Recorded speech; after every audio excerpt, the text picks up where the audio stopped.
legacy that's long. That's the legend of the Armstrongs. Welcome back to the show with the one and only Road Dogg and Cassio. You're listening to... Oh, you didn't know? Yeah. Excuse me. Well, you've been doing that a lot lately. Hurt my chest. Yeah, it's good to see you, Cassio. How are you? Good, man. You guys had a big week, and we will talk about it before we get started on our topic, Dog. Let me stop you, though, right there about the reason I was in the news and everything. Like, that goat is a known habitual liar. So let's just get that out there now. You know what I mean? She is loose, to say. I didn't know it was she. I saw the beard, and I wasn't sure. I thought I was getting romantic with one of the Duck Dynasty gentlemen. Uncle Si, do you name your goats? Oh, yes. You got a bunch, though. I got a bunch. Well, you got to name them, man. I mean, you can't just... The chickens aren't as hardy as goats. They disappear. You know what I mean? So I quit naming them after. Yeah. When my pit bulls came back with, like, feathers coming out of their mouth, I was like, hey, what do you do? But we tried. And we'll probably try again for chickens because I do love the freshness of the eggs. Give me one. What's your favorite goat's name? Is that like naming a favorite child, your favorite goat? No, not at all. It's my favorite goat. Not only her name, she's my favorite goat. You know what I mean? And I called her Broomhilda, but my wife called her Gertrude. And so she's the ugliest thing you ever see in your life. She looks like a daggum camel. But she is the lovingest goat. Like, you go out there and she's going to rub on you like a cat. And I don't know, man. She's just a loving goat. And it's cool when you go out there because some of them are skittish and will run away from you, but she's going to get right up on you and want you to love on her. And so do you call her Hilda for short? Or I Broom? call her the ugliest goat in the history of the goat business. Ugly Gertie. We need a picture of Ugly Gertie. So, and she like doesn't get pregnant either, but she's like ant goat. You know what I mean? Goat. To all the other. She's the cool ant too. Yes, she very, very much so. Look, that's why it's cool to me. Is like you do get to see those dynamics and personalities and family dynamics and the herd and stuff, and so it is cool. Well, you've got to get a picture to us of Gertrude. I will. I will get a picture. I'll get a picture today and send it. I'll send it to you. Just me.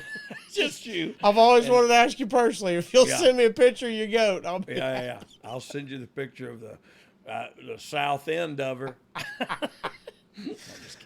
Before we get into our topic, just a reminder, please like and subscribe and leave a 5-star rating on all of the platforms. Wherever you're consuming this right now, please let us know what you liked about it. If you have any feedback, have any comments, and we'd appreciate that 5 stars because it's the only way. If you don't like us, you know what I mean? Just keep your mouth closed. You know what I mean? Just move on. Yeah, just don't say, just if you can't say nothing nice, don't say nothing at all. We encourage those 5 stars because it's the only ones RD's ever been. Ever. It's the closest I'm ever going to get to a 5 stars. That's for dang sure. Be sure to follow us on Twitter, personal accounts, at Brian R.D. James, at The Cassio Kid, and, of course, the show where you can stay up to all the latest in what we're doing at You Didn't Know Pod. YouTube, of course, like, subscribe, and be sure to turn on your notifications there so you can find out all that is. And Road Dogg Links is a good place to start for everything. You can start right there and sift through it all. All right. You got to dig through some now. There's a nugget in there every now and then. All right. Let's talk about why you were in the news, my man. The DX reunion at Raw for the season premiere, buddy. Of Monday Night Raw. Sold out. Brooklyn Barclays Center. Come on now. Yeah, it was awesome. I mean, the whole day was awesome, to be quite honest with you. Excuse me. Before we get into that, the night prior to the day, I'm probably going to throw up. I'm not sure. Are you nervous? Yeah, you got me all talking about DX. No, the night before, at a reputable hotel in Brooklyn that they put us all up at. I was in my room and everything. I'd met when I got there. I saw X-Pac in the hotel restaurant, and so I said, "Let me put my bags up. I'll come down." We had a great dinner and spent a lot of time together that evening, and had a great time. So I went up to my room. I laid down in my bed, and I was watching, either SVU or Forensic Files, one of the two. And I heard something in the bathroom, and I heard it like it was leaking or something. So I went in there, and sure enough, the roof, the room above me was obviously flooding. The roof was leaking into the shower. So I called, and I said, "Hey, there's whatever." But she was like, "Sir, there's nothing we can do. We are completely sold out. I can take you out of that room, but I don't have a room to put you in. So I don't know what to tell you." So I said, "Okay." It's, I hung up. I thought, at least it's leaking in the shower. You know what I mean? That's not bad. So I go back and lay down, and I start hearing a different noise. Then I walk back in there. Now it's leaking on the toilet, in the vanity, on the floor. And so now it's standing water in the bathroom. The guy brings up towels. The on-hand handyman or whatever brings up towels for me. I go, "Do you want to look at it or something? Like, you can look." And I said, "This room's going to be damaged, It's Right. And so he steps in there and looks. I put towels all around. Finally, I lay down in the bed, and I'm like, it's hopefully it's going to stop in a little while, but I'm going to try to go to sleep. So I lay down, and boop, boop, water dripping. On you. On me. In the bed. Now, in my bed now. And so I'm thinking, like, and this is midnight, you know what I mean? And I'm thinking, I got to get up in the morning and do this thing all day tomorrow. And so I call again. There's nothing they can do. So it's a double room, or double bed room, thank goodness. I laid on the other bed, but I had to put all my stuff up on the vanity or whatever, because I was afraid the floor was going to be wet in the morning, and I slept in the bed, and the water line ran from the shower all the way over the bed I slept in and dripped on that other bed I was in and just soaked the whole thing. And so I got up the next morning. I stood in an inch deep water in my bathroom and brushed my teeth, and went down there and checked out and said, and it gave them my bag and said, "Please hold this for me when I get back from the Barclays. I expect a different room." And they took care of me, and everything worked out fine. But it was like, man, it was like we needed a safety check above you. I don't know. They went up there and told me the lady was in her room, but she just had the water running, and it was just flowing over in her room. And that she was in there. I mean, I didn't know if she was drunk or whatever, but they said, yeah, she was in there. The water was just overflowing. So, look, I knew it was going to be eventful from the night prior. But this big day, you got all this going on. But then I woke up, and look, it did turn out to be a great day, and I did get some sleep that night. So it wasn't like that. It wasn't like that big a deal.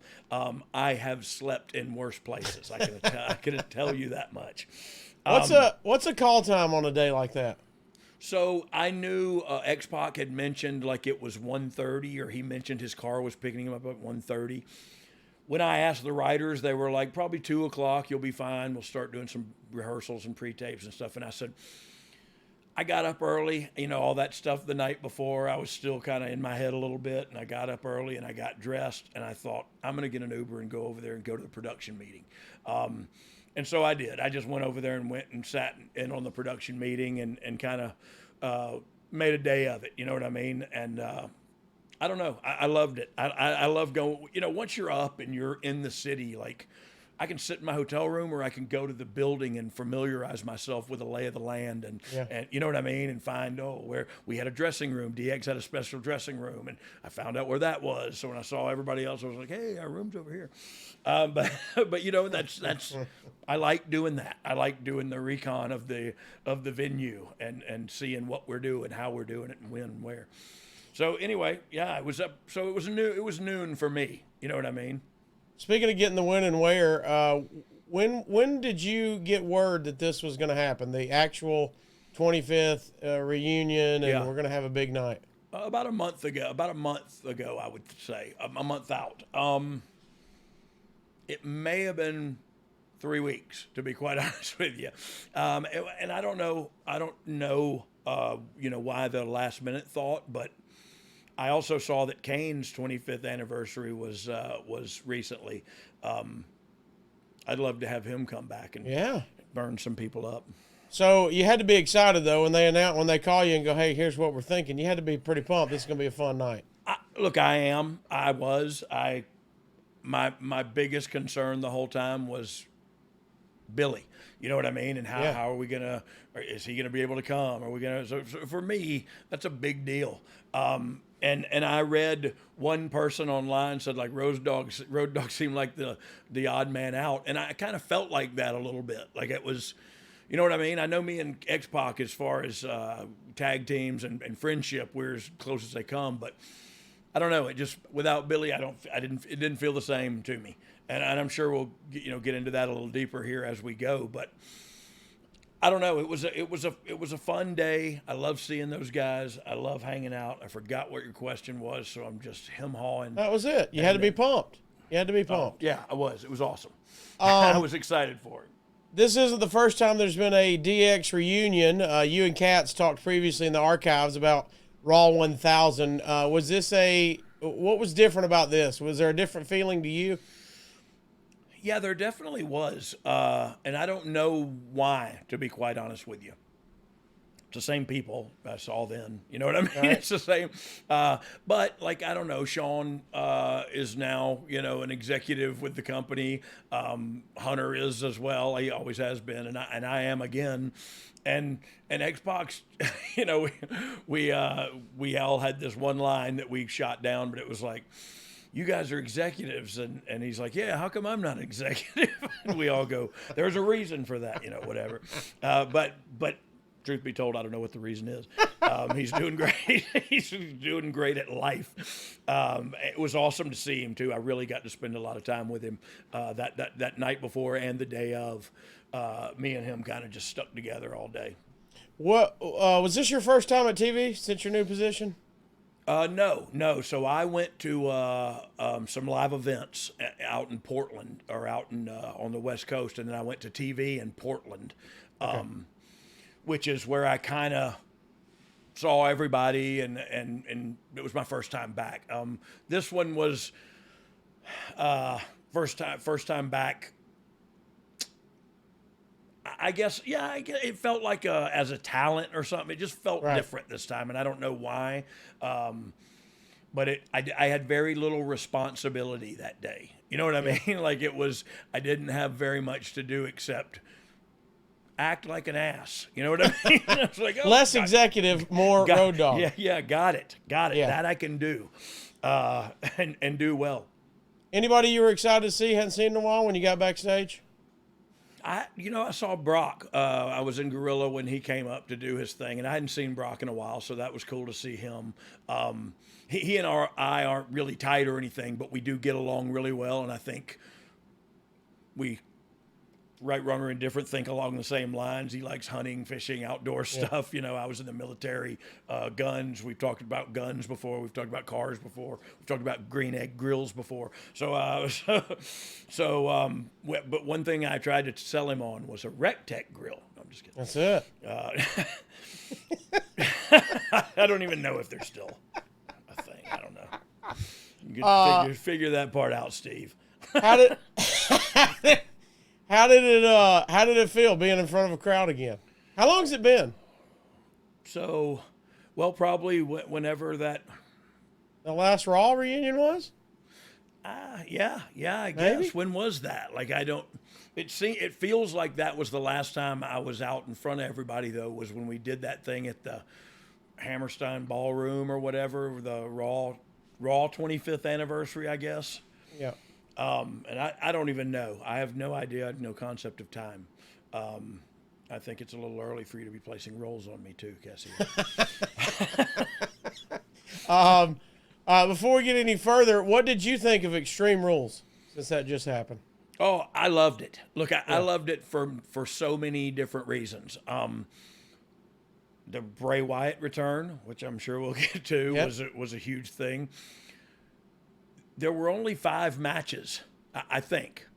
I remember there only being 5 matches, but like each match had its time. It was not one of the big 4 pay-per-views, so it's two and a half, 3 hours tops. You know what I mean? It's like, I don't know. I just love the fact that it wasn't all the champions weren't on there. It was some different guys that you don't get to see all the time, and Brawling Brutes and the Imperiums beat the fire out of each other. So Imperiums, I said, because there's 3 of them. It's Imperiums, I said. But yeah, so they, look, there was so many different things about it that I loved. It's only goes to show what this new leadership is got in store for you. Yeah, it's 6 matches with the official deal, and that's six. That's still low. That's low for a it is. Think about it. I mean, you get 2 nights of WrestleMania, so to have 6 matches on a WWE premium live event like that's cool to me, because it feels more punk rock. It feels a little underground, and everybody got hit really hard with weapons and stuff. So I love that kind of stuff. From friends texting and a lot of social media, I saw overwhelming positive for it. So that's you're always going to get haters. We're going to get haters for episodes we do. Whatever you do, you get haters. But I thought it was we don't have any. No, none? No, not on this show. No, I'll send you some links right after this. I've seen them all. Buddy. Hey, can I ask you a favor? Yeah. Can I ask you a favor? Yeah. Don't send me them links. Okay, good. Yeah, I wish I wouldn't see them. Because I don't look. I guess. I don't know. That's the smart move. Yeah. That's the smart move. I look at Twitter. That's dangerous enough. While you mentioned it, and it was one of the big pops of the night, how awesome was the Bray Wyatt return, man? It looked and sounded like the crowd loved it. Yeah, they did, and the world did. You know what I mean? And it was done so well, and it was a visual roller coaster ride. You know what I mean? And rightfully so for such a character. So look, I am not in that those inner circles anymore to talk about creative. So I honestly did not know he was coming back. I love it. I love not knowing. There's something very liberating about being ignorant. You know what I mean? Ignorance is bliss. And I don't mean by just being uneducated, but like not knowing everything is cool sometimes, because then you get surprised. And so, I think that's the age-old argument about spoilers, is like, I'd love to just watch it and feel how I feel. And so anyway, I'm rambling. Look, I had almost the same exact conversation with a friend of mine, top guy, Derek Zoo, who's just did a stand-up comedy show with him. But we started talking about Extreme Rules, and with all the people I know, and I don't even know the inner circles like you were mentioning, but still know a lot of people in the business. I heard no peeps about it. Yeah. And so it was a huge pop. It was nobody saw that coming, and that is rare at this day and age. It's a sad commentary on the existence of us all, that we want to know it all before it happens. But it was super cool. And so if people, and it's proven that they can now, can keep their mouths shut and their fingers off the telephones and let things happen like that, it will be rewarding for everybody. You know what I mean? So I don't know. We'll see. So far, so right. good. You kind of mentioned the new leadership back there, the new regime, so to speak. What was it? Was it a different feeling backstage with Hunter running the show compared to when Vince would run television? Yeah, so I've been running things right there. Bless his heart. We're gonna get to that in just a second. If you're watching if you're not watching on YouTube, we showed the Hunter sitting at Gorilla. Showed Hunter's picture of Gorilla with his reader glasses on, and like it was so funny because every one of us got like handed some pieces of paper with stuff. This is what we're suggesting you guys to say. Blah blah blah. We all get the piece of paper. We all pull the readers out and put them on. We all read, and then okay, yeah, let's do this. So yeah, look, it is different. It's lighter. It's lighter, and it just feels like, look, there are some rules and regulations that were set in place prior that will remain in place because they make sense and they're perfectly logical, and that you can argue them and win the argument with your facts, and That's how it's going to stay.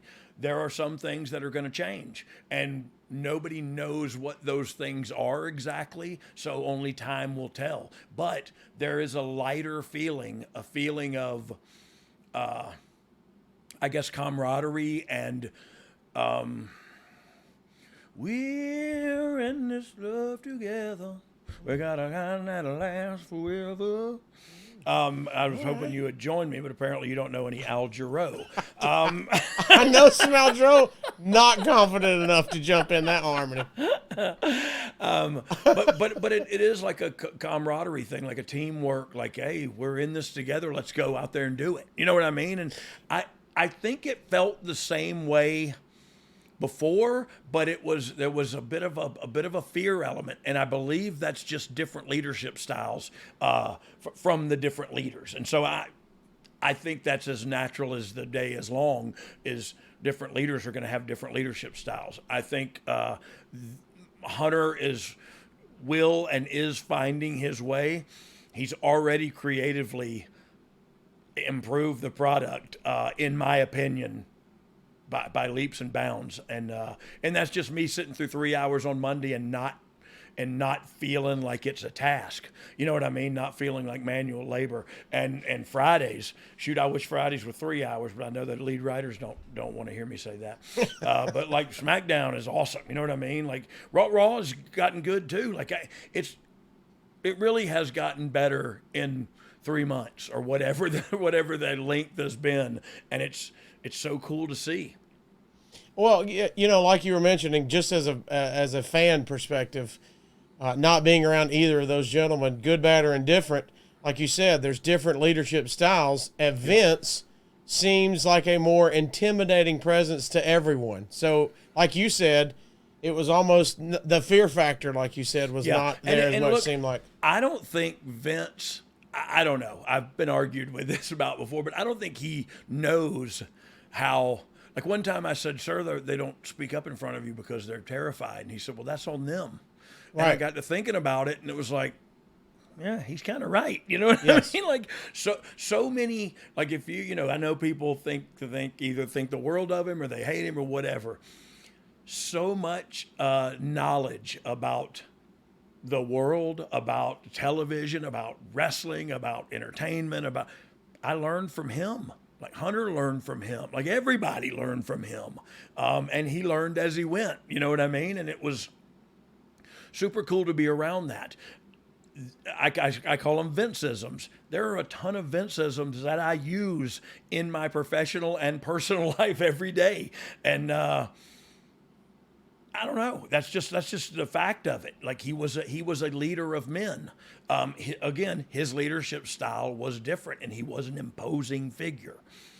It feels like at the moment Hunter is more approachable, more accessible, and that's where we're at right now with all that. You kind of touched on it. You kind of got to sit back and be talent, so to speak. So you didn't do anything else? No producing, nothing, just focused on the segments, really? So they have a new group of producers that are young, talented individuals, both male and female. And so I got to kind of watch them work a little bit because I haven't had a chance to do that yet. Also got to just work through rehearsals, which was one of my main jobs here, and it was my main job. Well, it was one of them on NXT as well, was getting the show ready for television, ready for air when we go live. You know what I mean? Preparation. What do we got to do? What's going to fall through the cracks? What if are the buzzers we're going to use to cut somebody's hair? Are they charged? Are they what? Or that we plug them? You know what I mean? You got to think of everything, and so all through the day, that's what you do, is you prepare for the show to go live, for that bell to ring and the show to start. And I got an opportunity to see the people that are there now doing it. And I'll probably be helping out a little more with that going on in the future. It's just a really cool part of the industry to me. It's my favorite part. It's so rewarding. And I talked to, his real name's James Curtin, and now that I know that, I can't remember. His other name was Spud, not Spuds McKenzie or Spud Webb, but he was at TNA. Spud, somebody, Dom, you're going to know this. Rockstar Spud. Thank you, sir. Yes, thank you. Drake Maverick was another name he goes by, but his real name is James Drake. Curtin, and Yes. and he is a writer on the show now. And me and him spoke at length at this TV in Brooklyn about how much more rewarding it is to see your vision come to fruition, like on a television show, more rewarding than it is to just go out there and have a decent match. You know what I mean? Or have a good match. Like, that was cool too, but it's really cool to write a show and see it come to pass and it executed. Like, you know what I mean? Like, it's really rewarding. So again, that's my favorite part. That I got a chance to do a little bit of that, which I haven't done in a while. And so that was very cool for me. Man, side note, we might hit on him again in some other future episode, but Drake's such a talented kid. Man. Oh, he is. And so glad he has found a niche there. Yes. Yes, he is incredibly talented. And look, Hunter saw that. Every time the kid got let go, he got brought back. You know what I mean? Every time. And so he's a guy that he's like a Ryan Katz, if you ask me, is you go, I don't know where I need you, but I know I need you. You know what I mean? Need to be on the team. Yes, you're on my team, and so I'll plug you in wherever I need you when that time comes. But I'm scooping you up now. You know what I mean? Well, you mentioned it earlier in the talk, of course. One of the big talking points was that Billy not being there. Yeah. Everyone was talking about that. You said on Twitter that every attempt was made. I'm assuming AEW being in Canada on a Wednesday did not help the situation. But what can you tell us? What would you like to tell us about having Billy Gunn at the show and how it didn't go down? Well, it broke my heart, and I believe it broke his too. And in all actuality, Hunter was not happy about it either. And Sean and X-Pac weren't either. We kind of wanted the band all that we could get back together, and then definitely Chyna's there in spirit.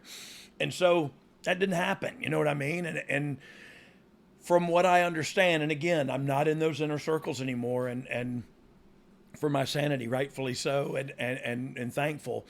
But I don't know the exact reason, but I know everything. I was told everything that we could do was done, and we couldn't come together.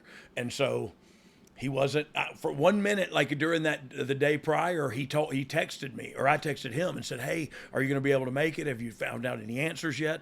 And he said, "Yes, I'm in." And I was like, "Oh my God, that's awesome." And then literally before I was traveling that day, before I landed at home, I had found out he was not in, and I texted him back, and he wasn't happy either. And it just didn't work, no matter what. And look, I understand.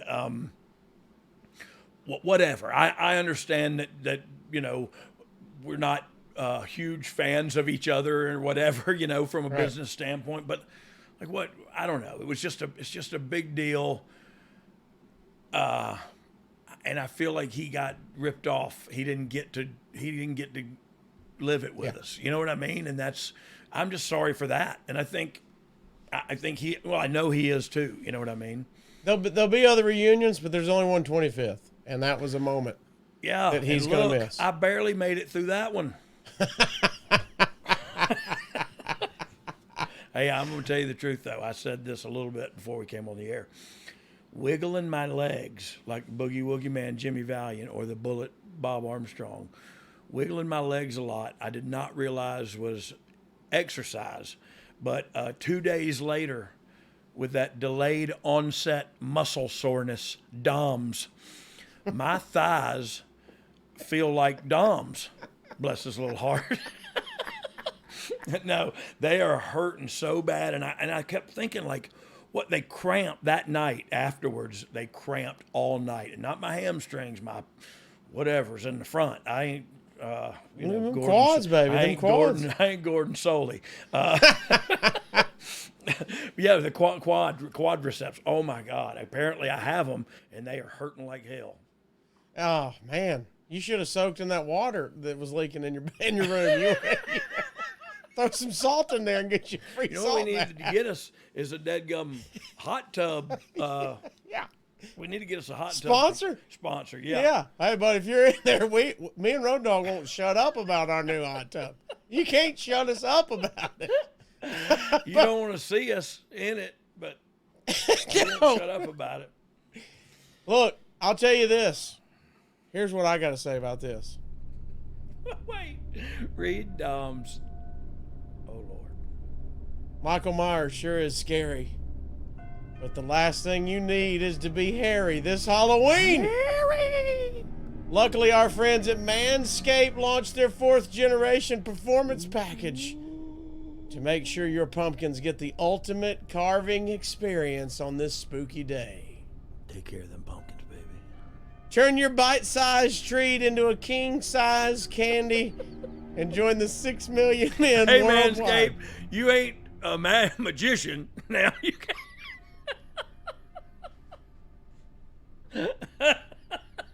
You Chris Angel, you can't make mine.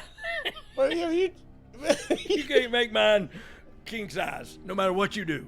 All right, let's stop that there. I think if you trim the hedges, the tree looks bigger. And it's not Amen. bigger, but Amen. you can see the whole trunk. You know what I mean? Yes, See the yes. trunk.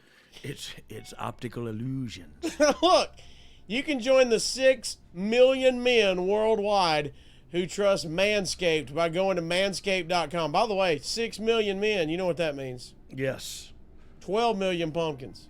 Oh, yes. Well, there's a few, probably a little less than 12. There's a few, Han thinking, Solos out there. That is not a party I want to attend. I can tell you that much. You have got to throw a woman in there somewhere. If you're gonna be at a 6 million man party, well, I hope the pumpkins are all Pumpkin's got to be carved up. spicy, dog. Yeah.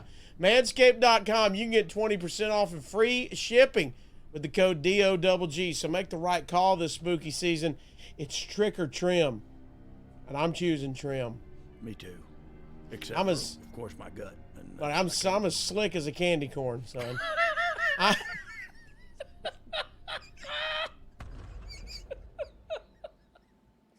we Put talked that in your last bag. week about the pumpkin candy corns. Did anybody do any research on No, that? no, not yet. I'm gonna find out. Whew. You ever trimmed your balls, dog, and it turned into a Freddy Krueger film? This music is great too. I was gonna say hey, Nightmare on Elm hey, Street. to I be think it's quite a honest- cul-de-sac. to Nightmare. Hey, to be quite honest, I have. Really? And it was, yes, and it was not pretty. Hey, and, they're bleeders. They are bleeders. I mean, just They got a hue, a grape hue. the tiniest nick, and you're in trouble for a minute. You know what Not I mean? with Manscaped. No. Not with Manscaped. Yeah, Manscaped here to save the day and make sure you're feeling your best in your costume.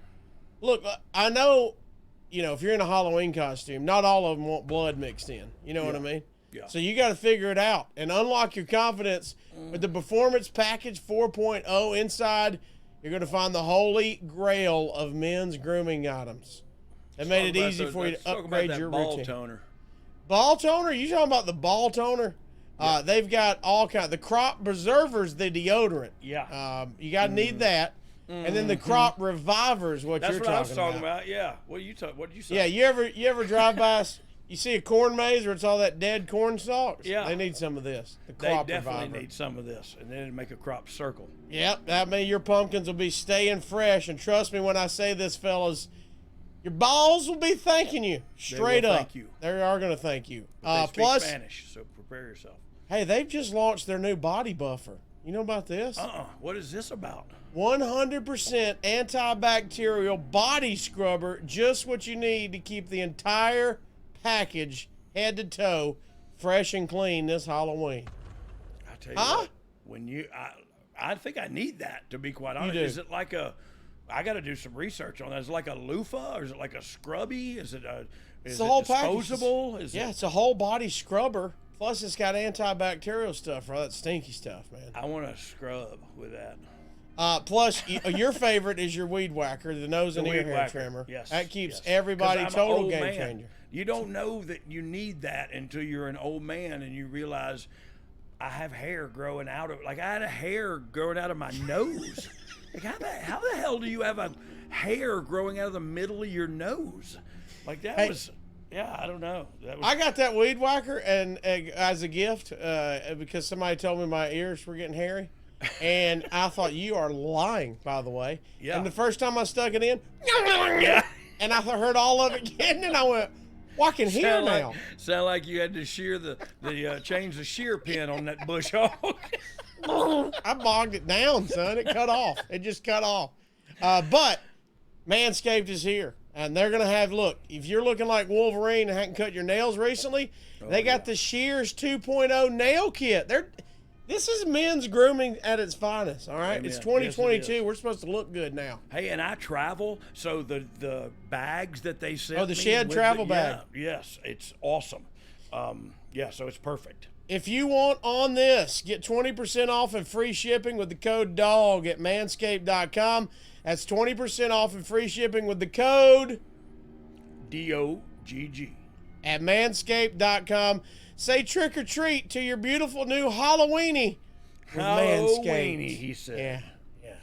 Hey, keep your pumpkin spicy and your king size candy bar melting. I don't know. Sorry. Bite size ain't bad. I'm just going to say that. No, the fun size. Yeah, The it's fun- called the look. fun.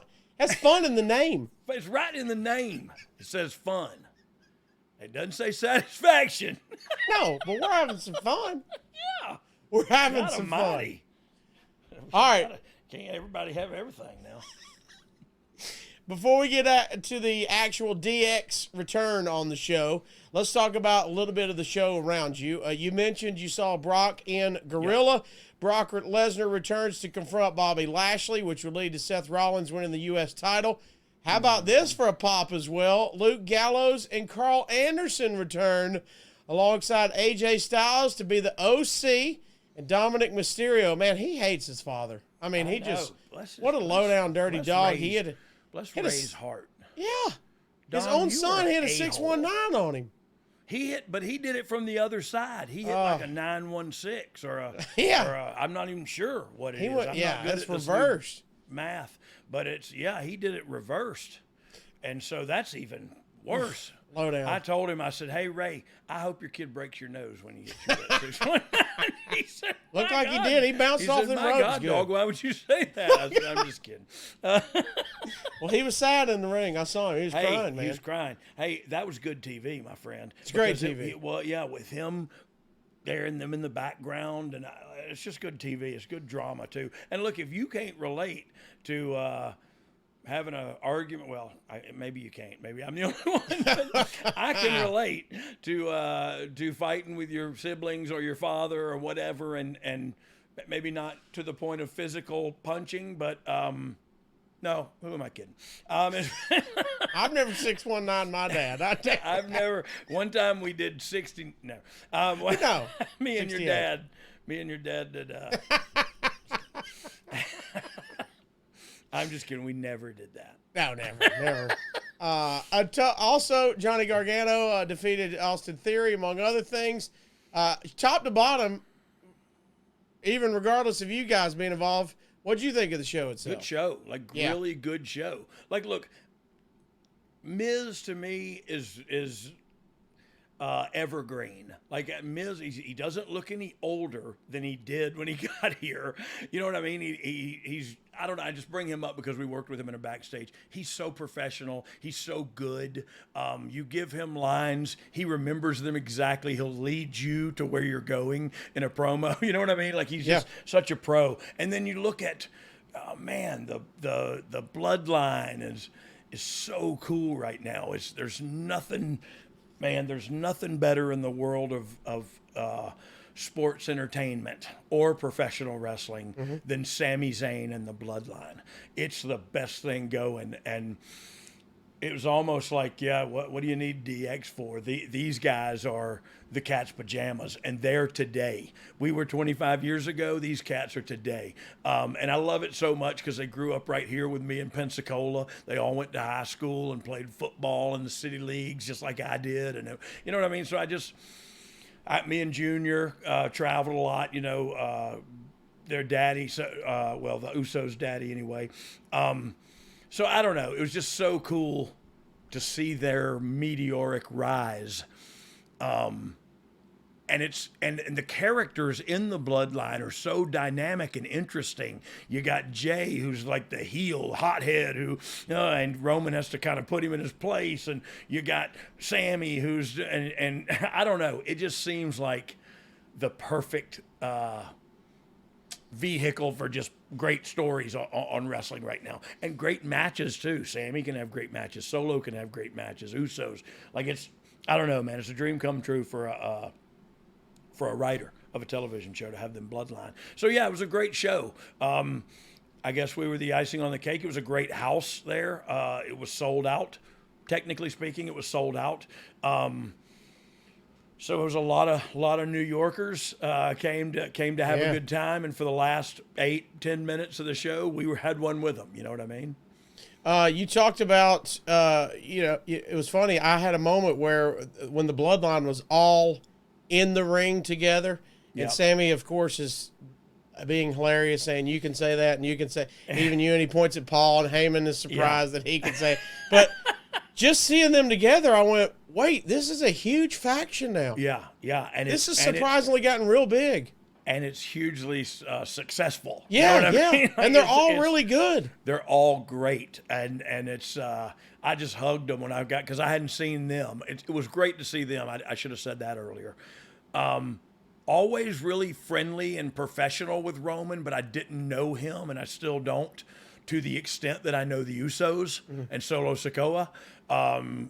Just spent a year with Solo down at NXT before he came up, and the Usos, they were my tag champs. Them and the New Day wrestled 1,000,000 times on SmackDown when I was a lead writer, and so they're my boy. You know what I mean? I feel like they're my boys, and me and when I say Junior, I mean their father. Rikishi. Yes. Or the Sultan, or the Wild Samoan, or I forget how many gimmicks he had. The real Double J worked with him a lot when he was the Sultan. Ooh, the Sultan. Yeah. It was a cool gimmick with the Iron Sheik baby. So yeah, look, to see those guys was awesome, and to see, back to the Bloodline point, to see them in the ring and to see the success they're having, and they're on top of the world. As far as they're as high as you can get in the wrestling industry, on top of the world, and look, I love them, so of course I'm happy for them. There, again, while we're here, I might as well hit on a couple things there. Yep. First, Usos and Solo, I always find it interesting. Their dad, an intimidating presence, big guy, but he also had a lot of fun in the ring. He's wearing shades and he's dancing and the whole deal. And then their characters are so serious right now. Yeah. So let's hit on that a little bit. I'm sure off camera, these guys are absolutely great to hang out with. Oh, they're the best. They really are the best. And they, all of a sudden, one of them just grabbed me from behind, and we just hugged each other and everything, because it is kind of like a homecoming when I see those guys particularly. But look, I think they are very serious right now, but I also think they've been there for a decade now. You know what I mean? And they went through the phase of neon pants and neon paint. And they went through the phase of the Usos day one or whatever, and so they've been through all these phases to where they come out now they're established WWE talent, superstars, and now they can do these dynamic things with their characters, because while they're very serious, how entertaining is it to watch their segments? Yes. And so it's because of the family dynamic. You know what I mean? It's very real. It's very relatable, and they're great at pulling it off. I've said it before, and I'll say it again. Sami Zayn and Roman Reigns had some backstage stuff where they just sit down on a couch and do it. That's award worthy of some acting award. You know what I mean? It's that good. Sami Zayn's incredible. He's just incredible. As serious first, their characters, it seems like a natural evolution, like you were saying, to where they are. We went through all that stage, and as you get older, you get a little bit more serious in some stuff, and So it seems like they're at a natural place, like that's where they should be. And then now, like you said, now Sammy's there, and so he can kind of bring that levity and the entertainment side and let them be that we're the focus superstars. We're doing our job, what we're supposed to be doing. Yeah, it's a perfect blend. Think about it. Who, other than that clique / faction, I don't know what you want, a family, right. Who do you wait to see come out other than them? Who do you wait to see it go back? And I have a few guys I like. I love to watch Seth work. AJ Styles, I love to watch guys work who work like it's their first match ever, even though they're 20 years in the business. And that's those two guys that specifically come to mind. Work hard, so hard, and I love to see a guy that works like it's real to him. But I love to see when those guys come out, when they go to a backstage and it's in Roman's locker room. Like that's what I'm watching the show for right now. And so, of course, we're going to continue down that path, but also we're going to continue to add, and I say we, I have nothing to do with it. I'm doing live events. I'll just follow their lead. But the creative team and the creative content providers will continue to push characters and storylines that will build up underneath that great faction. You know what I mean? And so it's getting back to where everybody's got something, and there's something going on with almost everybody. You know what I mean? And that's how it used to be, and that's what's cool to me is no matter who you see out there, there's something going on with that person. He's fighting to make a name for himself with Mustafa Ali, or Bobby Lashley. Now he's picked a fight with the Beast, and so everybody's got something going on, and I feel like that's old school, which, as we know, everything that is old becomes new again, including really short shorts. For guys, like what the crap? Are you still team cargo shorts? Are you cargo crew? Yes. Yeah, give me some good camel cargos. I'm good to go, son. Hashtag cover my legs. What? Also, while we're here in current, you mentioned him. Let's hit and brag a little bit about Solo. I thought he's done a great job since he's came in. What a intimidating, great character he is. Yeah, and he's the baby. You know what I mean? Yeah, incredible. So sometimes that is the case, though. Maybe the baby gets the biggest dose.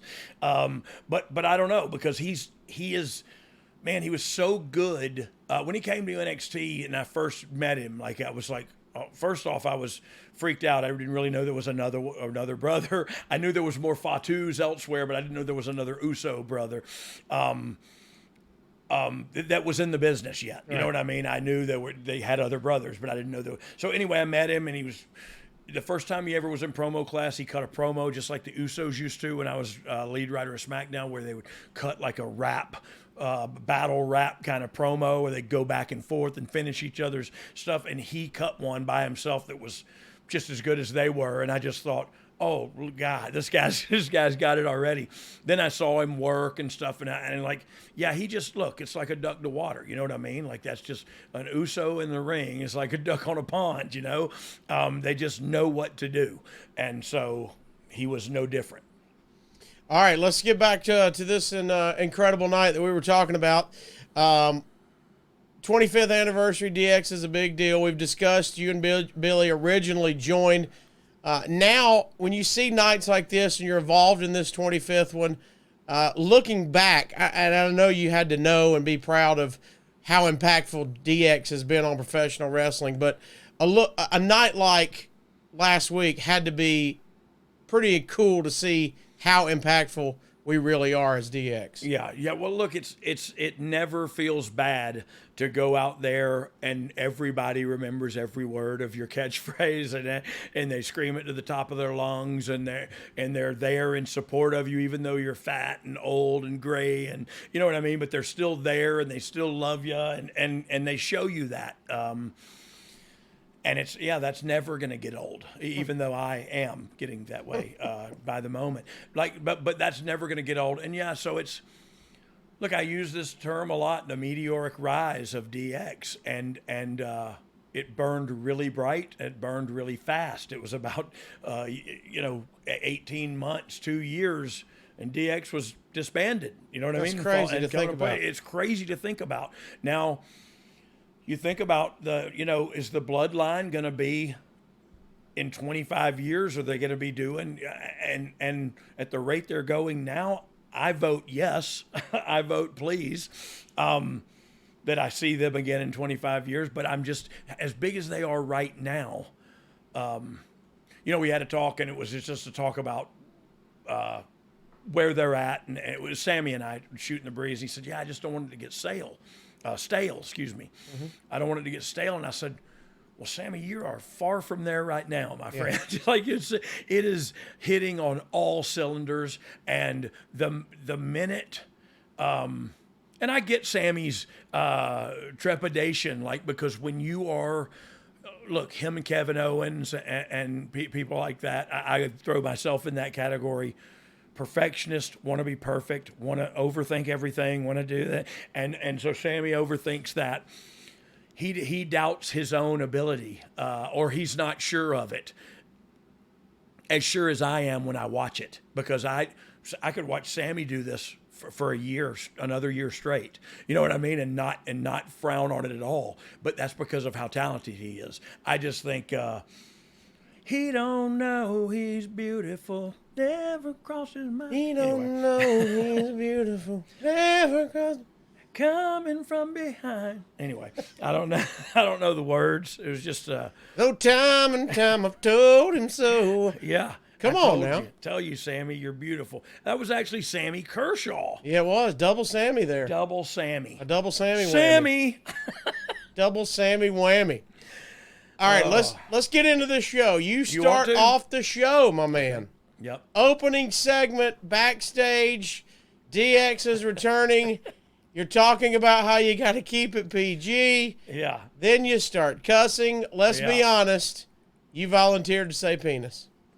I did not only volunteer, but when I did it in the walkthrough, it was requested that you please do that during the take. So, yes, I did volunteer. Because I asked earlier, listen, this was my thought process, and this is, I sat in that production office, or in that production meeting, and I asked a young writer's assistant next to me.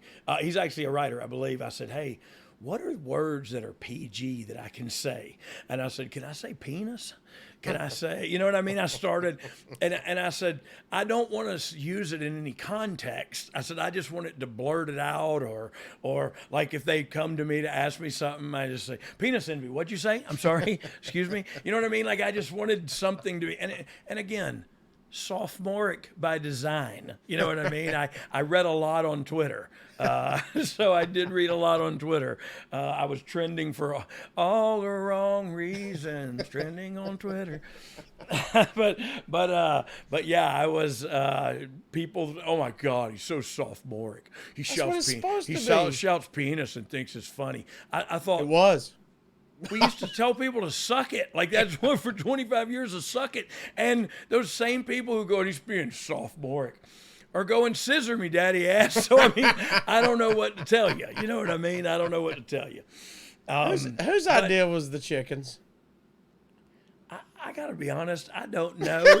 But, hey, what was so funny was, this is funny, but it's not funny. But my 6-year-old granddaughter saw the clip. My daughter showed her, and she has one of those chickens. Yeah. And so she said, what is Pawpaw doing with my chicken? She was like, I don't think that one's yours, honey. I think that's somebody else's. But look, I also think there was some, the kicker on the end to me was when Hunter said, beep it, and threw the thing down, and it went, It was awesome. That was, but that's the studio putting the little finishing touches on that. And we found out your cock was on the end. You told us. See, that's what I tried to say stuff like that I thought was funny. Like, well, I put mine down there on the end. Just so, it's so sophomoric that if you get angry because it's sophomoric, I don't know, man. I don't understand. You're looking to hate. Wookin' Panub. Anyway. All the wrong places. Yeah. All right, so after you guys opened the show, hilariously, I might add, Now let's get into it. You hit on it. Miz Maryse backstage after Dexter Lumis made a mess of Miz's birthday bash. Yeah. You talked about how evergreen he is. These two are absolutely great together. I personally love them. I love Love them. the reality show. Can't get enough of it. Beautiful couple of people. You know what I mean? Like Yeah. like they are both beautiful human beings, and like I've had nothing but great interactions with both of them the whole time I've known them. Like I haven't one time.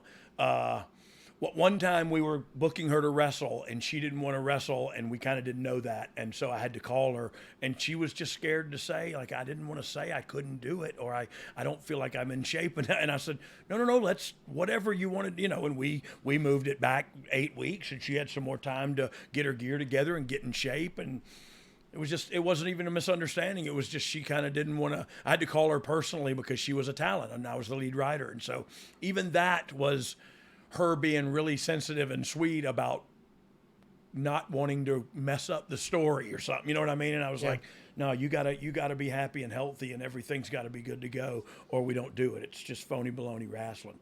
But yeah, what a beautiful couple, beautiful children. To your point, the variety show, the reality show. I mean, it's good stuff, man. What a nest egg they are putting away for themselves right now. And that's how you do it, man. And guess what? When he turns 45, 50, he's retired. And he's sitting in the morning sun. I'll be sitting when the evening comes. Oh, watching the ships roll in. If you don't know Otis Redding, then Casio, we need to see what Katz's schedule looks like. I was in harmony with you. I'm just kidding. I'm just kidding. I know he's working. He's busy. Yeah, he's got a shoot job. I don't. That's why I'm here. Look, we're gonna. You mentioned it. We're also, everyone I've interacted with in the business that has interacted with Miz talks about how much of a pro's pro he is. Yeah. And we're going to get to the end of this thing, and we're going to look around and see that Miz has literally done everything in the business that you can do. Everything. And anybody who underestimates him or thinks less of him just doesn't know the amount of value he brings to the table. Yeah. Because he can wrestle a 2-segment, 3-segment match. He can cut a promo for 8 minutes. He can lead a Miz TV promo seg. Like, he was, as a lead writer of SmackDown years back, he was a dream come true as a talent. And the first time I saw him about a month back, he said, "Are you coming back as a writer, man? We had some really good times back then." And I said, "Yeah, we did, but I'm not, so I'm sorry."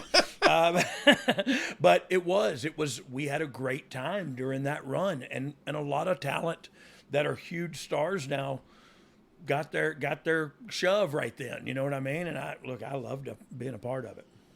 Now we get to, we've hit the Bloodline, we've hit the Miz. Now let's get to you guys ending the show. You get your big entrance in the Jeep. That was a lot of meat in that Jeep. Son. Hey, a lot of meat, not just in my seat. You know what I mean? So that whole Jeep was slammed. Hey, so that is the original Jeep that we rode down in Norfolk in. And I mean, it's the exact same Jeep. We went to the dude's house on A&E Treasure Hunters, WWE and A&E's Treasure Hunters. Myself and Mick Foley went to the guy's house to try to buy it from him.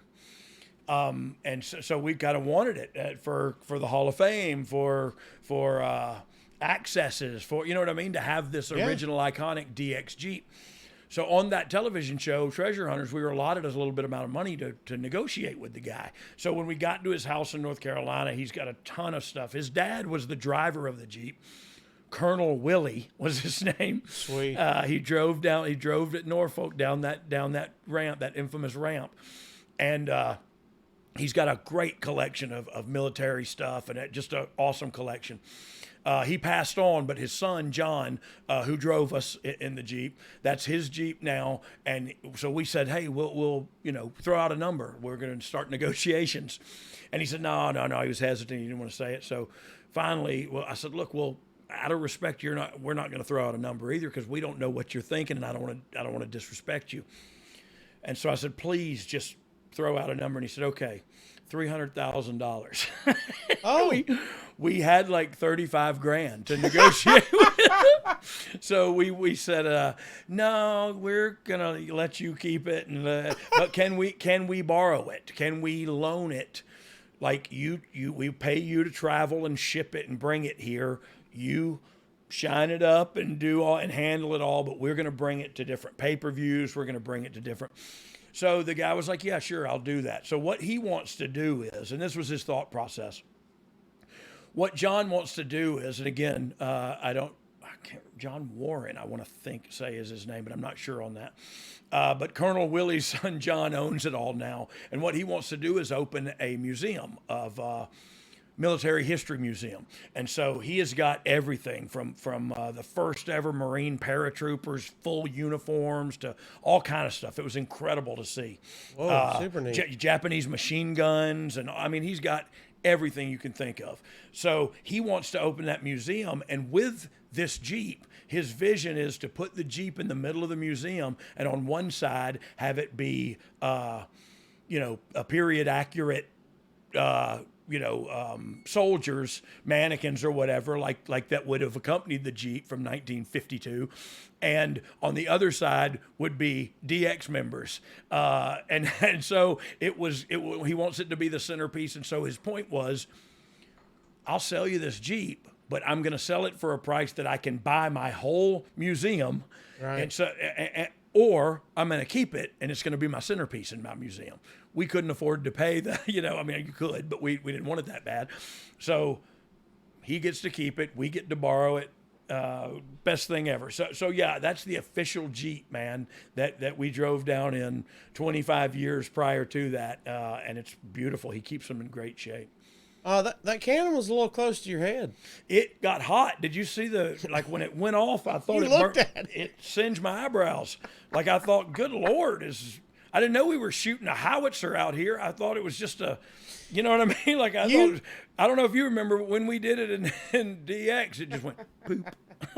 It was That's what so I was loud. expecting. It was so loud this time. It was loud and hot. And you looked at it like you were angry at somebody and didn't know who to be mad about. Hey, and then I had a whole thing of glow sticks, and I saw Stewie, one of the cameramen that's been there forever, and I love him to death, and he's a great guy. I just chunked my whole thing.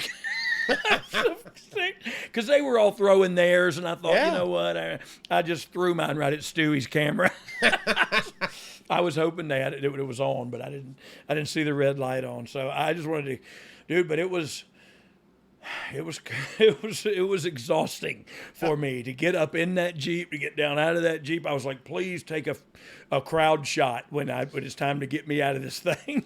You get in the ring. First of all, Waltman gets the mic and thought it was great that he made sure to mention Chyna. Yeah. I thought that was very cool. Well, Did you guys go over that? Yeah. So he and I spoke a lot about. We spoke a lot about everything, for the night before and all day. And he said, like, somebody should mention her, I'll do it. And I said, I think you should anyway, dude. I said, I think it's only right that you should. You know what I mean?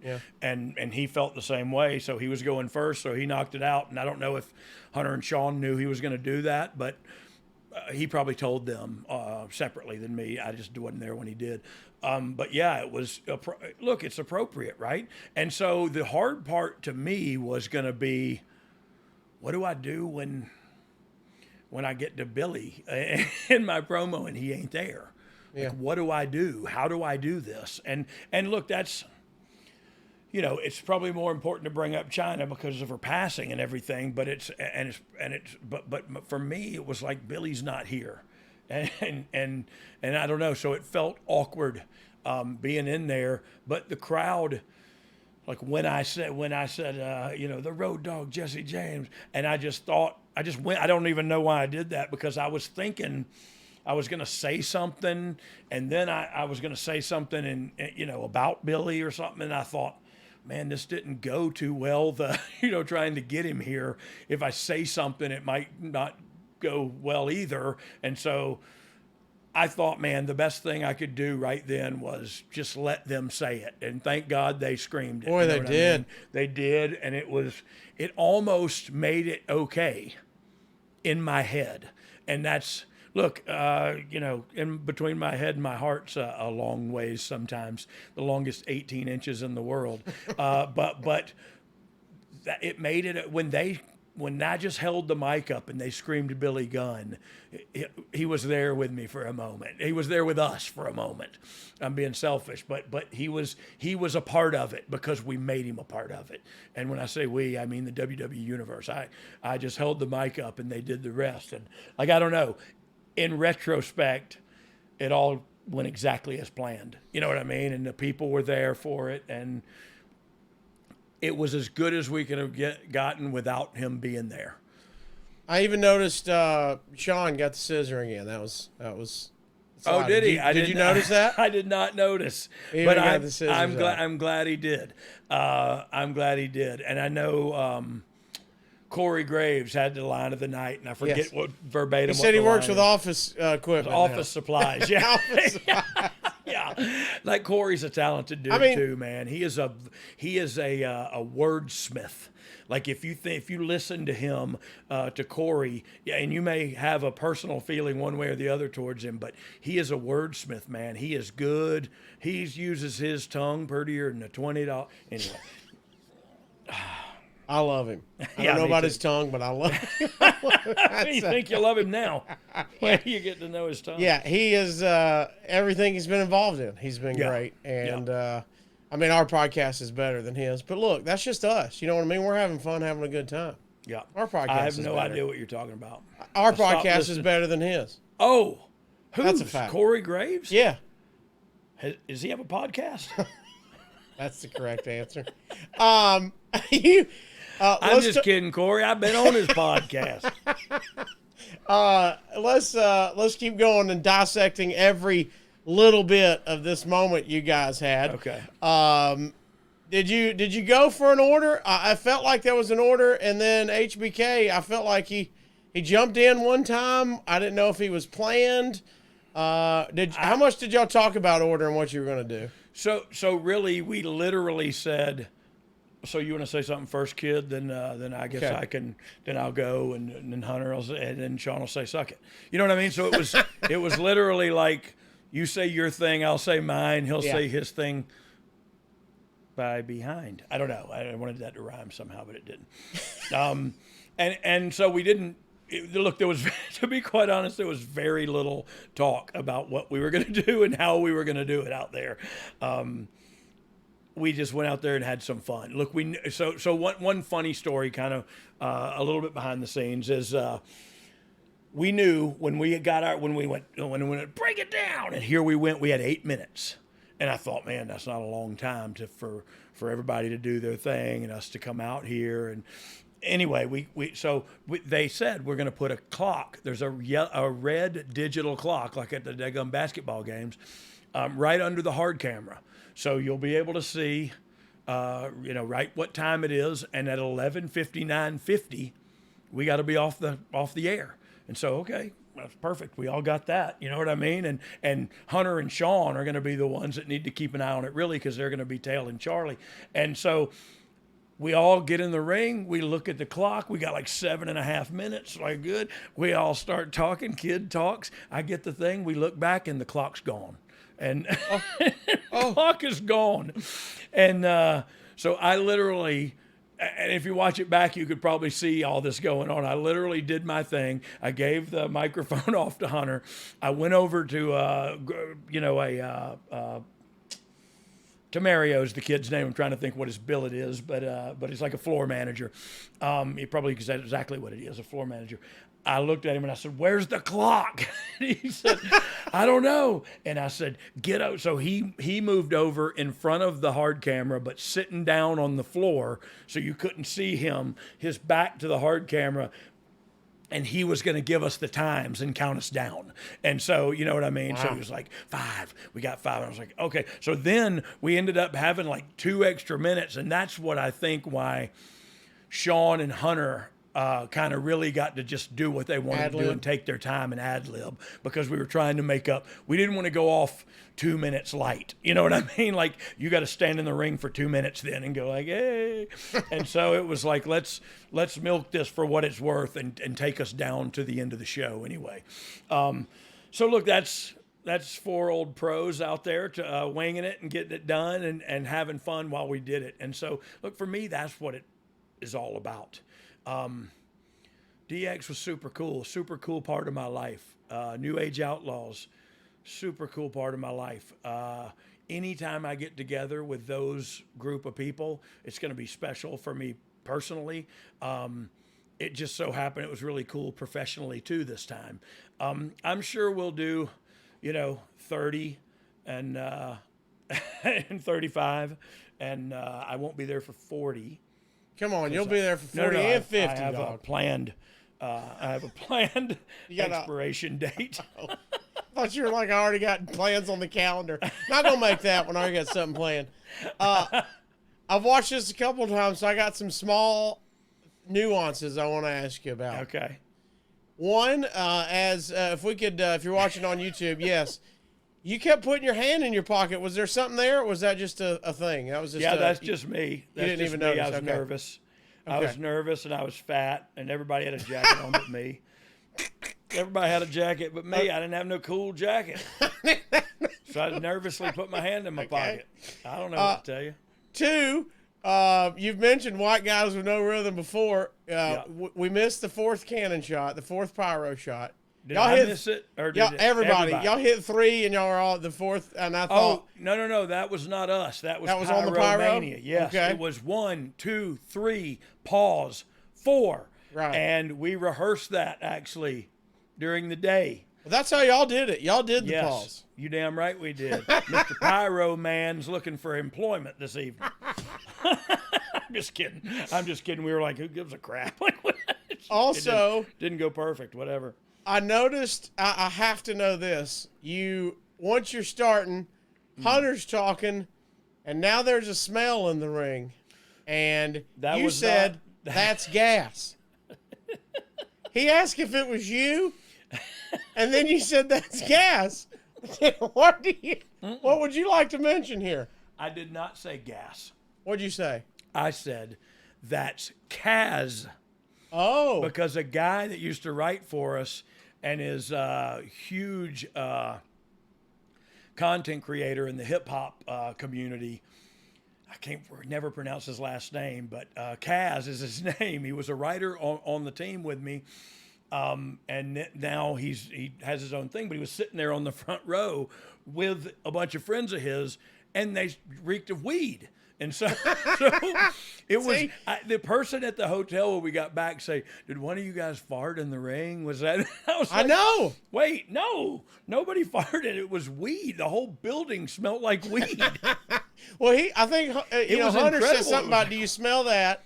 And then he said, was that you? And you said, that's not me anymore, or something like that. And so I thought, well, maybe it's weed. Yeah. And then I thought you said that's gas. And I went, wait, did somebody fart in ring? And then I saw you point to the deal. I thought, the dude, that was him, Kaz. And look, he's just a great guy, so I just threw his name out there. But I also believe it was he and his friends that smelled like weed. I thought it was gas, and it was like, man, if out of all that, you had the presence of mind to know who farted, that was pretty strong of you. I got a nose. My nose is like a basset hound. Like I can smell gas and pinpoint its exact location. Like a shark to blood. I can smell it. No, it was weed, and it was good weed too. Probably that medicinal, that government weed. Well, buddy, this had to be a great night for you, man. It sounded fun. It looked fun. I thought it came off absolutely incredible on television. I thought for sure you were going to ask me about the one thing my 19-year-old daughter, is like really perceptive, and she watches stuff, and she goes, the next day she texts me, how do your knees feel? And I said, oh, they hurt. And she said, yeah, I noticed the one time you told X-Pac to go get on the second rope, and you didn't do that. You did. You pointed, and then you went to the, you're like, you get up there. Well, I said, and then I went to the middle, but then I thought Sean's going back there. I thought, oh God, I got to go do it too now. I thought I got myself out of it, trying to direct traffic and control everything, manipulate it to my best interest. And then I went back up there and I pulled myself up on the second rope, and I thought, I did it. And then I thought, I got to get down in a second. You're supposed to be talking about that. You're supposed to be having this great moment, and you're worried about your knees and getting on the middle rope. Yes. That's just where we're at. Look, it was a 25-year anniversary. Dang. Well, look, I was at least 27 when we did it. if you'll promise me at the 30th, I know you got to have matching T-shirts, but if you could get I'm a Fergal McDivitt guy on the 30th reunion, we got to get a podcast plug or something at the 30th. Let me ask you this. Do we have Fergal McDivitt shirts yet? No. Well, let's do it. Let's do it. Let's ask. What have some of the shirt options that we've had that we've come up with? Zero. Well, we got a lot of ideas. Nothing's nothing. Well, that's what I'm saying. Let's throw some of these horrible ideas out to the people and see if what if they think. Like I love the Fergal McDivitt thing. I even liked the Dom designed the thing with the Sasquatch. The Sasquatch is the Patterson film Sasquatch. I think now we need fanny packs that says that's gas. Yeah. That's what we need now. It was not gas. It was not. I mean, I don't know. It could have been gaseous. Oh yeah, that's our. Look. What we got? Place belt here is our shirt. And the Voodoo Kin Mafia. Yeah. All right. Okay, you know what we need to do? Those are those flying off the shelves? Do you know? Have you seen numbers yet? Yeah, I see numbers. I see this one's $22. Zero sales. We might need to change that price or something. We might not have a sale. Hey, let's just give it up. Let's just give them away. At least don't come out of our pocket. At least somebody will wear them. Somebody be wearing us promotion. Right. But yeah, let's work on a Fergal McDivitt shirt. All right, Pod Pound, Dog Pound, whatever you want to call yourselves. Yeah. Let us know what needs to be on the shirt. We need to get those cranking. We need to get the merch. We do something, there. Even if it's just the word penis. You know what I mean? Can I say penis? Okay, hey, let's have a picture of that chicken and say my cock's on the end. That's mine down there on the end. Yeah, that's mine down there on the end. Look, I had a good time, and for the people on Twitter, just go back to playing with your Twitter and let us people be. They're trying to be happy, trying to live their life and be happy. Kazim, yes, Dominic, you know Kazim. What is Kazim's last name, Dom? What is Kazim's last name? 2, 1. Dom is going to have his legs broken. Yeah, he's Googling it. You know what he said? Dom said earlier his legs he could crack walnuts with his legs. Dom can now. Yeah, that's what he said. That's not Kazim. a thing, is it? Yes, yes. See what his last name is? I can't pronounce it, and I'm just going to butcher it. Femiyide. Yeah, maybe Femiyide. We just called him Kaz. Yep, that's why I see now why you just went Cass. Yeah, well, I went with Cass. But great guy, reeked of weed. I don't know what to tell you. Got that gas. Brooklyn, y'all.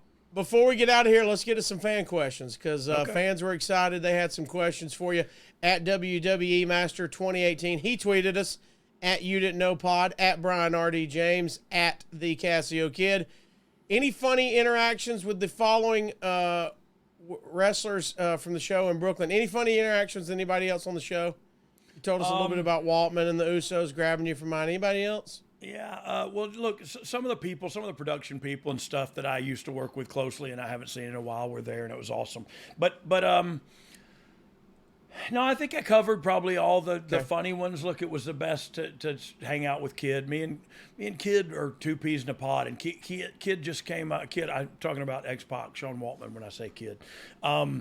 He just had his first grandchild. There was me and him and Stephanie in Gorilla showing grandbaby pictures to each other. Me and him showing him to her. She doesn't have any grandkids yet, of course. But like it was. I don't know. That was a cool moment because it was about real life and friends I've been doing this with for 30 years. And so, I don't know. I think the more than funny interactions were the special ones, and all that I had were that. You know what I mean? Like, we had fun all day, but I don't remember anything specifically hilarious with any specific talent. It was great to see everybody, though. Did Sean Waltman have his dog Lula with him? He did not have Lula. Is it Lula or Lulu? Is it? I think it's Lulu. How great is she? I just made that up. I don't know what it is. Yeah, the dog's great, but she is getting old. It is Lulu. I talked to him about, I said, well, how's your dog? He said, man, she's getting old. It's going to be, and we talked about, we're animal lovers.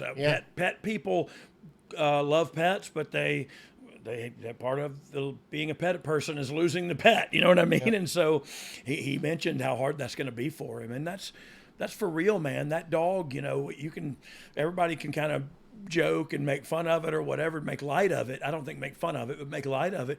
I think that dog saved his life and vice versa. You know what I mean? And I think that's a beautiful story. I think it's basically the plot line behind John Wick is a boy and his dog. You know what I mean? It's a beautiful thing. And when you kill the dog, then everybody dies. Yeah, it's game on. I got to talk to him at a StarCast, Sean Waltman talking about, and he had her with him, and seeing, your first, if you've never seen his dog, go Google it. One eye, tongue sticking out. Yeah. And he will immediately tell you, I rescued her and she rescued me. Yeah. Like, and hands down. And I know that to be true. You know what I mean? And I think it's a beautiful relationship. He met his girl that he's with now because she was housing, boarding pit bulls because, a lot of people won't board those as foster animals, and she was fostering. So that's how they got connected. Like, he's an animal lover, man. And so that's going to be a tough one when that comes. And we all know if you're an animal lover, you know that dread. Sorry, I didn't mean to take us down. No, it comes with the territory, but that's why you do it. Yeah.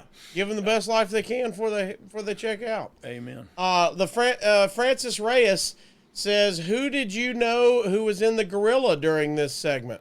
Oh, who did you know? What? I'm sorry. I didn't understand that question. Who was in gorilla while you guys were working? So Hunter's there when you start. Do you know anybody in gorilla? Yeah. I know everybody in there. But anybody will know, really? Yeah, the producers are all in there. I won't go through all their names just because I don't know if I should or not. But Billy Kidman's been there forever, times the show. Great guy, great at his job. Billy Kidman, he's a stalwart, steadfast guy there. He's the guy always there. Like I said, Stephanie was in there. Bruce was in there. A new talent relations executive that came from the Oakland or from the LA Raiders, who now works with us, sat in there with us, got to know him a little bit. So I sat in there for most of the show until I had to do something, just because I wanted that fix of being on the headsets and listening to the live show happen, and it's all fast paced and happening in real time, and you got to make decisions in real time, and you know what I mean? Like, that's a rush to me. At Real Coach Rosie, our boy J-Bomb, Josh Rosenbaum, says, would DX be just as popular in 2022? I'd say, of course, but who in the current program would DX feud with? Ooh. Yeah, Lord, I don't know. I don't know. I don't. We got to get that Usos feud, right? We got to get the Bloodline DX. That's. I'd love to say that because they're on top. So I'd love to run that one a time or 12 because we can do individual matches, we can do 6-man tags, we can do. So yeah, look, I'd love to work with them. I don't know what DX would look like in 2022. Well, to be quite honest, I kind of think they look like the Bloodline. You know what I mean? Only the Bloodline's not sophomoric in their humor and stuff, but they're entertaining, and they're on top of the world, on top of the wrestling world, and I feel like DX was at one time. Yeah, and also in that time, that was the contrast. That stood out, that popped. Hey, we hadn't seen something let's go in that edgy, and that's what changed everything for it. Yep. That was the perfect time for that. It was, and look, that was, I'd love to say, oh, DX did it, but there was a multitude of things that were happening in the 81st week, 82nd week, 83rd week, and then suck it. The great Fergal McDivitt. Oh boy. I love reading the private chat line. Sorry. Austin Williams tweets us, did it feel any different now that Triple H is in charge compared to the years past when he was just one of the guys like you were? Well, yeah, it felt a little different, but again, it would just, I knew we could do whatever we were going to do. We weren't going to get in any trouble. And I knew, but I also knew that when Vince was there, you know what I mean? The truth be told, DX was going to go out there and do what they were going to do and come back and go like, sorry, whatever. Yeah, DX happened while Vince was there. So he let y'all do your thing. He knew. But yeah, so it just felt different because we're all older. We're all a little more settled down. We're all a little more talking about our children and you know what I mean? Like it just feels different now because it is different now. We're older now. Life is different now. You know what I mean? But yeah, of course, there's going to be a different atmosphere backstage, leadership change. You know what I mean? And we've talked about that a bunch. Chip Maxey, toot toot, he says. All right. Chip Maxey says, what did you think of, well, we touched on this.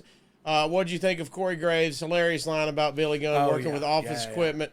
He said he thought it was a nice tip of the cap to Billy and the fact that hashtag everybody loves the Acclaimed. He's right. There we go. Yeah, he was, and we did touch on that. I think that the way we did it was as tasteful and as classy as we could have. And so look, I wish he would have been there. That would have been 100 times better to me, but we did what we had to do, you know. Yeah, I mean, if you're a wrestling fan, I think everybody knows he's with a different company, a rival company. And I think they're very understanding. And so it's, we all wanted him there, but it just didn't happen. We all wanted the same thing. Nobody was like, cool, glad they left Billy. Apparently not all of us. Right, exactly. But most of us wanted him there. And last but not least, Robert Castaneda says, how did the crowd feel? Did you have goosebumps walking out? Well, you came out in the Jeep. You said you were worried about your knees and the cannon was loud. But did you ever have one moment where you went, all right, this was the moment. This was the goosebump moment? Or were you too focused on everything? I was focused, man. I really was, because I don't, right, wrong, or indifferent, I don't do a lot of physical exercise anymore. And so I was going to have to go out there and walk up those stairs and get in the ring and look like at least quasi-athletic. So I was very focused. I took some Aleve. I told you earlier, me and X-Pac drank an Alka-Seltzer to prevent some cramping. And so once I got on that Jeep, though, I really did, and it was weird. Everything, every ailment, every pain, every ache, every sore went away. And when that music was hitting, and I just saw a thing on Instagram, a video of us behind the curtain, right when the music started playing. And I looked like an idiot, but I was really, had my eyes closed and was into the music, and it was hitting. And I remember that moment. Because I remember doing it because I was praying and I was dancing with the music, and I was just getting in that headspace of going out there in front of this sold out crowd and saying my thing one more time. And I never once thought that maybe the last time I ever get to do that, but I'm thinking about it now, and I'm glad the way it went. You know what I mean? I wish Billy would have been there, but I'm happy for the way it went. But everything went away, and everything was okay physically. And boy, I sweated like like some person that sweats a lot, I guess. But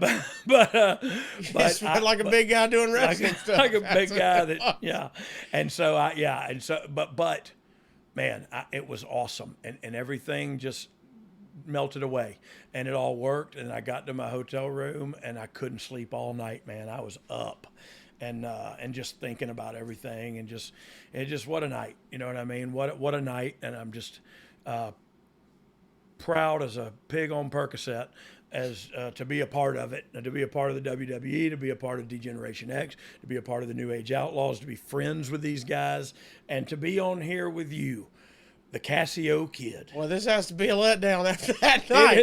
It is not, Casio. Don't you sell yourself short. I was going to say also, you mentioned it earlier in the show, you had that moment of happiness when the crowd screamed Billy Gunn for Billy you, Gunn. Badass Billy Amen. Gunn. Amen. And you mentioned... I don't know. I didn't know what to do. You know what I mean? I didn't know. So in my mind, and I know we got to get out of here, but in my mind, I was thinking I'll say a rhyme, and it was like, you know what I mean? Like we go way back, like the seats of a caddy. He ain't here, but scissor me, daddy. You know what I mean? Or something. I'm gonna say something like that. Yeah. But then when the thing didn't go well, when it all did the handoff didn't go as planned, I just didn't think I should say anything. I should just let this lie. You know what I mean? And thank God for the WWE Universe, because they came through for me, man. They came through for me and Billy and the 25th anniversary of D-Generation X. So muchas gracias. It was awesome. We were proud watching, man. Happy for you. I mean. Yeah. People started texting me how cool was that. Conrad Thompson was immediately, my first text was just him and said, how damn cool was that? And it was, man. It was just a cool night. Look, I pray, because I don't know how to look at it from your eyes or your perspective. All I know is how to look at it from mine. Yeah. I pray it was as cool to everybody as it was to us. And it really, it's phony baloney wrestling. I say that a lot, but our friendships, our relationships are real. Our relationships with each other's families and stuff is real. And so that part's pretty real to us. You know what I mean? And so again, thank you guys for letting us do it. Like you said, let's get to 30, man. Let's be rocking and rolling. Let's talk about the 30th when it comes around. And thank everybody for watching it and watching this, the recap of it. And again, before you get out of here, like, subscribe, leave a 5-star rating on all platforms. Talk about your favorite moment from that D-Rex reunion. Be sure to follow us on Twitter. He's at Brian R.D. James. I'm at The Casio Kid. And, of course, the show handle is at You Didn't Know. Oh, yeah. Hey, Casio, thank you so much, man. Dom, Steve, all the, I'm trying to think of Derek, everybody who comes together and puts this show together so that I can just sit down in this chair right here and let me show you how it's done. He played Fire on the Mountain, Run Boys Run. Sorry. Devils in the House of the Rising Sun. I'm going to listen to that on the ride home. Let's get out of here. I could sing all day. Casio, peace out, dog. Peace out. You didn't know?